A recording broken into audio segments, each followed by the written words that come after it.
अगर हिंदू धर्म को उकसाइएगा तो उसका परेशानी आपको झेलना पड़ेगा। धर्म गुरु आ रहे हैं, उनको सुरक्षा और उनकी व्यवस्था आपको करना सरकार का कर्तव्य है। सरकार को भी चेतावनी देता हूँ कि उनके आज जो मंत्री और जो बड़े बड़े अधिकारी बयान दे रहे हैं, दो मंत्रियों का बयान आया और कई बड़े बड़े नेताओं का, वो सचेत रहें। अच्छा DSS याद आया, अच्छा विपक्ष में थे तो DSS याद नहीं आया था। क्या कारण है कि सरकार तैयारी करके नहीं गई थी कोर्ट में? किन कारणों की उनके क्या अच्छे वकील नहीं थे? पूर्व मंत्री और भाजपा नेता नितिन नवीन ने कहा है कि आचार्य धीरेन्द्र शास्त्री उर्फ बागेश्वर बाबा के आगमन को लेकर जिस तरह से सत्ता में बैठे नेता और अधिकारी बयान दे रहे हैं वह दुर्भाग्यपूर्ण है।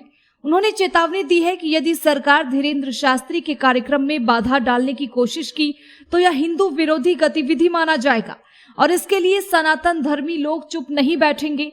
उन्होंने कहा कि यह सब केवल वोट बैंक और तुष्टीकरण की नीति के तहत सत्ताधारी दल के लोग ऐसा कर रहे हैं, लेकिन ऐसा होने नहीं दिया जाएगा। आगे वीडियो में खुद सुन लीजिए क्या कुछ कह रहे हैं पूर्व मंत्री व भाजपा नेता नितिन नवीन।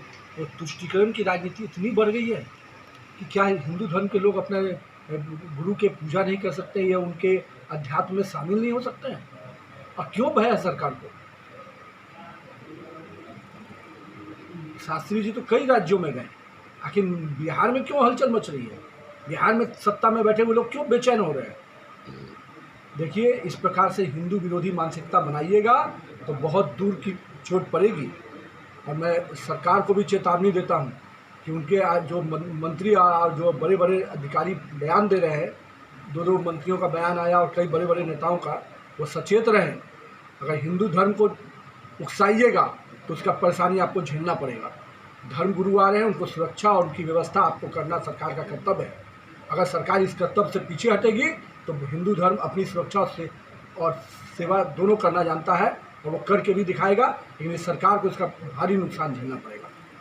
बीच में 5 साल DSS कहाँ चला गया था? हवा खाने।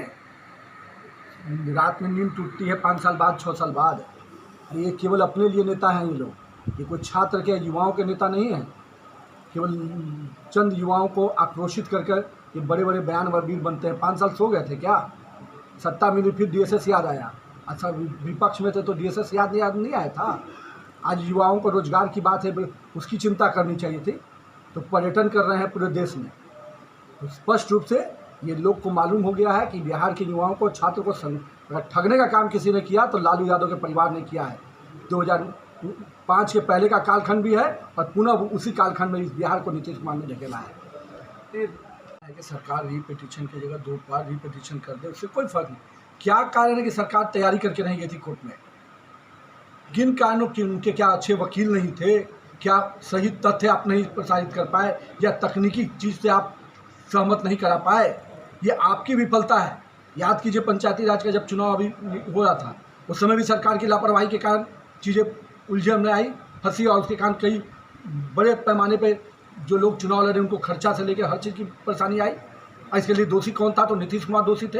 और आज भी अगर जातीय जनगणना को लेकर कोर्ट ने अगर सवाल उठाए तो इसका लापरवाही और इसकी जो तकनीकी कारणों से जो कमियां थी वो नीतीश कुमार के कारण थी। अब आप रीपिटीशन डालिए या जितनी भी पिटीशन डालिए, अपनी विफलताओं को आप छिपा नहीं सकते हैं। और जो जदयू के बड़े बड़े नेता लगातार बयानवीर बन रहे हैं, भाजपा हर चीज़ में स्पष्ट रहती है। हमारी नीति और सिद्धांत में अंतर नहीं आता है। हम पीठ पे मुंह पे कुछ और पीठ के पीछे कुछ और नहीं है। परफेक्शन IAS, UPSE और BPSC फाउंडेशन क्लासेस के लिए समर्पित संस्थान। यहाँ आपको UPSE selected and interview appeared faculties द्वारा गाइड किया जाता है। Separate batches for Hindi and English medium. 65वीं और 64वीं BPSC एग्जाम में 69 और 107 रिजल्ट्स एवं 66वीं BPSC एग्जाम में 131 रिजल्ट्स हासिल किया है परफेक्शन IAS टीम ने। परफेक्शन IAS, कुमार टार, बोरिंग रोड, पटना।